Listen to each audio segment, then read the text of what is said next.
has a lot of fancy, complicated cars here that auto block. Most of the cars that come in are high trim with as many options as possible. That's why it was rather refreshing when Hyundai sent us its new Accent in the most basic possible form, the Accent Southeast. It's the bottom of the Accent line starting at $15,880. There are no options available when building one out on Hyundai's website, and according to the window sticker, the only extra added to it was a set of carpeted floor mats. The only potential problem with such a basic car is that there's nothing to make up for a poor driving experience. Thankfully, that's not the case with the Accent. It's a strong value that offers a comfortable and even sometimes fun driving experience. It even provides just enough features to not feel like a total penalty box. The interior feels about as basic and cheap as the exterior, and is easily one of the weakest points of the little car.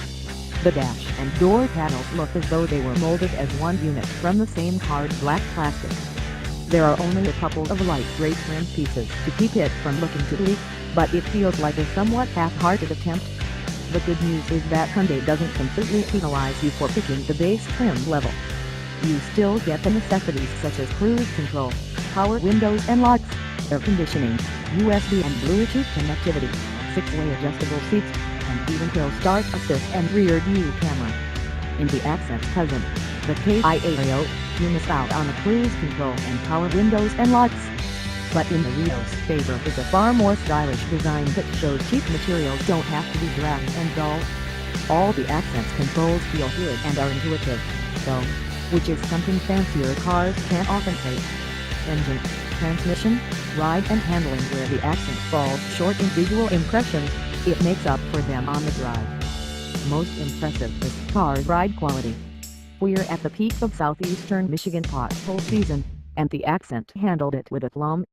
It cruised right over bumps without jarring, shuddering or vibrating.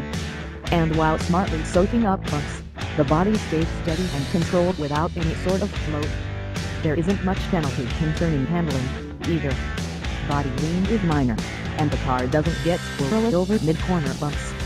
The limits do come up fast though on its little 185/65 R15 tires, and the front doesn't feel especially eager to turn in. Another strong point is the Hyundai powertrain.